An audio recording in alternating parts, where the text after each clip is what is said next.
तर मुख्यमंत्री माझी लाडकी बहीण योजनेच्या पात्र महिलांसाठी 25व्या हप्त्याच्या वितरणासंदर्भात आजच्या घडीची आणि आत्ताच्या घडीची काय नवीन अपडेट आहे। उदाहरणार्थ आज जुलैचा महिना आता संपलेला आहे। आजची 1 ऑगस्ट आहे। ऑगस्ट महिन्याला सुरुवात झालेली आहे। तर या महिन्यात लाडक्या बहिणींना काही दिलासा मिळेल काय, GR कधीपर्यंत येण्याची शक्यता आहे आणि वितरण कधीपर्यंत सुरू होईल, त्याचसोबत या हप्त्यासाठी कोण महिला पात्र असतील आणि जर या हप्त्याला विलंब होत असेल तर किती विलंब होईल या संदर्भातली माहिती आपण समोरच्या अगदी थोड्याशा व्हिडिओमध्ये पाहणार आहोत। त्यापूर्वी तुम्ही जर नवीन असाल तर नक्कीच आपल्या व्हिडिओला लाईक करून चॅनलला सबस्क्राईब करा। नमस्कार, मी भाऊसाहेब गोडे स्वागत करतो तुमचं लाडकी बहीण योजनेच्या एका नवीन व्हिडिओमध्ये। आज 1 ऑगस्ट आहे, जुलैचा महिना संपलेला आहे।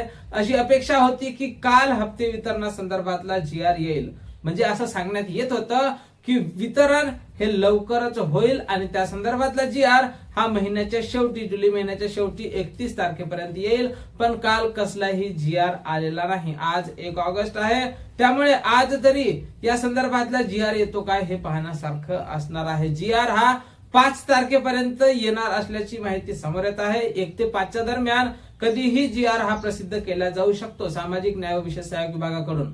त्यानंतर 2 ते 3 दिवस त्यांची प्रोसेस असणार आहे आणि वितरणासंदर्भातली काही संभाव्य तारीख सुद्धा समोर येत आहे। म्हणजेच 10 ते 12 तारखेच्या जवळपास या हप्त्याचं वितरण होणार असल्याचं बोलल्या जात आहे। त्यानंतर 15 ऑगस्ट आहे समोर, त्यामुळे 15 ऑगस्टच्या अगोदरच वितरण हे व्हायलाच पाहिजे आणि होणार असल्याची सुद्धा माहिती समोर येत आहे। त्यामुळे आता या हप्त्यासाठी कोण महिला पात्र असतील हा सर्वात महत्वाचा विषय आहे। तर ज्या महिलांना आतापर्यंतचे हप्ते मिळाले होते अशा सर्वच महिला समोरच्या हप्त्यासाठी पात्र असणार आहे। पण मिळालेल्या माहितीनुसार या महिन्यात सुद्धा काही महिला अपात्र होण्याची भीती पुन्हा निर्माण झालेली आहे। कारण काही महिलांचं वय वाढलेलं असेल, काही महिलांचं उत्पन्न वाढलेलं असेल किंवा काही महिलांनी इन्कम टॅक्स भरला असेल, अशा बरेच काही कारण असतील। या कारणाने मागच्या महिन्यात सुद्धा 80 लाखांहून 90 लाख एवढी संख्या झाली होती। आता या महिन्यात किती महिला अपात्र होते हे सुद्धा पाहण्यासारखं असणार आहे। पण तुम्हाला जर लाडकी बहीण योजनेमध्ये राहायचं असेल, लाडकी बहीण योजनेचा लाभ घ्यायचा असेल तर नक्कीच या सर्व निकषाचं पालन तुम्हाला करायचं आहे, तरच तुम्हाला लाडकी बहीण योजनेसाठी पात्र आहात आणि तरच तुम्हाला लाडकी बहीण योजनेचा लाभ हा मिळणार आहे। KYC संदर्भात अजूनपर्यंत कसलीही माहिती समोर आलेली नाही।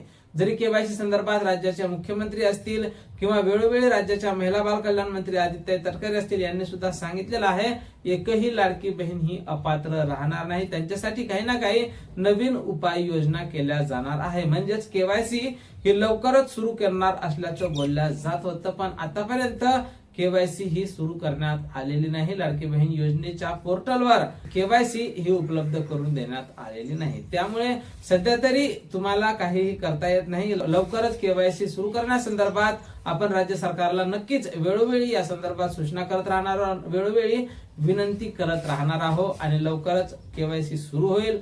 तुम्हाला लवकरच या योजनेमध्ये सामावून घेण्याची प्रक्रिया ही सुरू होणार आहे। पण सध्या तरी ज्या महिलांना अगोदरचा लाभ मिळाला होता, 1,67,00,000 अशा महिला आहेत की ज्याने अगोदरचा लाभ हा मिळाला होता, ते 24वा हप्ता त्यांना मिळाला होता।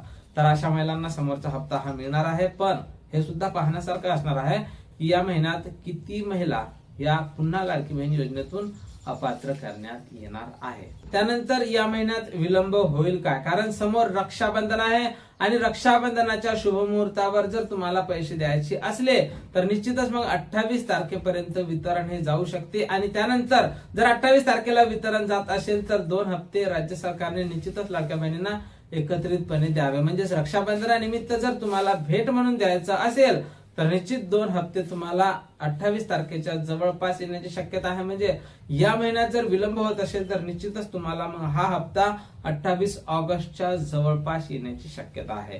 तर या हप्त्याच्या वितरणावर आम्ही बारीक लक्ष ठेवून आहोत। वितरणासंदर्भात जशी काही नवीन माहिती, नवीन अपडेट आपल्याकडे उपलब्ध होईल, सर्वप्रथम त्या संदर्भातला व्हिडिओ तुम्हाला आपल्या चॅनलवर पाहायला मिळेल। त्यामुळे तुम्ही जर नवीन असाल तर नक्कीच आपल्या व्हिडिओला लाईक करून चॅनलला सबस्क्राईब करा। भेटूया पुढच्या एका नवीन व्हिडिओमध्ये महत्त्वपूर्ण माहिती सोबत।